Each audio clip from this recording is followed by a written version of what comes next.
Welcome to this explainer. Today, we're doing something really cool. We're going to completely reframe human evolutionary history. To really understand why we act the way we do, we have to trace our behavioral blueprints all the way back to our deep evolutionary past.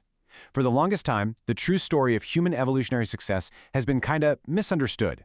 It's been clouded by these historical distortions that hyped up raw individualism and physical dominance. But today, we're diving into the actual scientific reality of how our minds were forged. We're talking about the evolution of the social brain. So, I want to start with a question that might seem simple at first, but really think about it. Why did humans actually survive the savanna? Seriously, put yourself in the shoes of our ancestors wandering the Pleistocene savanna for a second. You've got apex predators everywhere, barely any resources, and brutal climates. If you look at this through a purely biological lens, our survival, well, it actually doesn't make much sense. How in the world did a species like ours make it out of that environment? Because let's be honest, human biological fragility is absolutely staggering. I mean, we have zero natural body armor. We don't have predatory talons or sharp claws to fight back. We don't even have thick fur to keep warm, and we definitely don't have the massive speed needed to outrun danger. If you strip away the community, an isolated human on that ancient savanna was literally nothing more than a slow, soft, easy target for predators. So spoiler alert, it definitely wasn't our physical might that saved us. All right, Section 1, the survival myth. Let's dismantle some of the cultural misconceptions we almost all hold about how human evolution actually worked. We've all heard the phrase, right? Survival of the fittest. It's everywhere. We use it casually, in business, in sports, and it carries this massive, heavy historical assumption that evolution was all about ruthless lone wolf dominance. The idea that the biggest and strongest just crushed the weak. But here's a massive misconception that the source text brings up. Charles Darwin never actually coined that phrase. It's pretty wild when you look at the stark contrast between the original science and what it was eventually turned into. Darwin's actual theory was entirely about adaptation to a local environment. That's it. But then we have this manufactured myth. The phrase, survival of the fittest, was actually cooked up by later sociologists. And according to the source material, this distorted philosophy was hijacked. It was used to justify ruthless social engineering, corporate monopolies, and even the horrific eugenics movement, which tragically led to the forced sterilization of thousands of marginalized people in America. The text makes it absolutely clear. Darwin would have vehemently disagreed with this cold, ultra-individualistic philosophy. Okay, let's dive into this. Section 2, Darwin's True Engine. Let's look at what Charles Darwin actually proposed in his landmark 1859 text. The true definition of natural selection is simply the process where organisms possessing physical or behavioral traits best suited to the demands of their local environment survive, reproduce, and pass those adaptive traits down to their offspring. It's not about being the meanest or the most ripped or the strongest. It's actually a passive filter operating over millions of years. It just relies on phenotypic variation existing among individuals, the fact that those traits are heritable, and a perpetual struggle for existence caused by environmental pressures. So over vast stretches of time, advantageous variations stick around and disadvantageous ones phase out. It's just a dynamic, beautifully brilliant system of adaptation.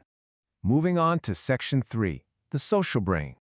So if physical might wasn't our primary survival adaptation, what was? Well, decades of modern neuroimaging give us a pretty surprising reality. Imagine just for a second that you were to flatten out your entire frontal cortex onto a standard sheet of paper. The area dedicated strictly to pure logic and mathematical computation, it would only equal the size of a quarter. That's about 5%. The remaining 95% of that space is dedicated entirely to navigating the immense, swirling complexity of social living. The crucial point here is understanding what all that massive 95% of neural real estate is actually doing. Like right now, as you're listening to this, your brain is utilizing this space. It's tracking your loyalty to your tribe. It's processing deep, complex circuits of empathy. It's the literal architecture where your personal identity sits, and it is constantly calculating the emotional states of your partners and your children in real time. We didn't evolve these massive brains just to sit alone in a cave and solve abstract algebra, right? We evolved them to keep ourselves securely connected to our tribe. Our supreme biological adaptations are our capacity for complex language and this massively oversized social brain. Let's move to and see how this builds in Section 4, Built to Bond. We can look to Darwin's later text, The Descent of Man, where he introduces a second major evolutionary engine, which is sexual selection. This is the principle that certain traits evolve specifically because they give a distinct advantage in attracting a mate and securing reproduction. This is such a vital piece of the evolutionary puzzle because it really shapes the pressures that guide human mating behaviors. And this brilliantly illustrates a profound shift in how we understand ourselves. In human evolution, sexuality evolved to serve primarily as a powerful neurological bonding mechanism first and a reproductive tool second. Think about that for a second. It completely reframes how we view intimate human connection. It's not just about passing on genes, it is a literal evolutionary survival tool designed specifically to keep us together. Consider the actual biological steps of this process. Humans maintain a high frequency of intimacy relative to actual birth outcomes. Why? Well, step 1, this high frequency releases very specific neurochemicals. Step 2, those neurochemicals act to literally weld a couple together neurologically.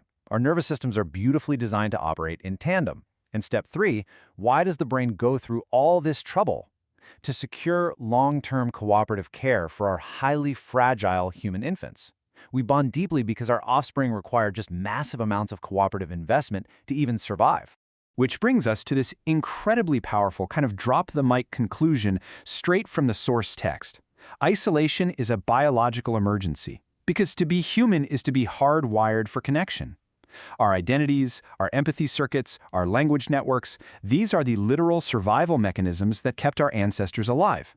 Isolation meant certain death on the savanna, and you know what? Our ancient brains still process it that way today.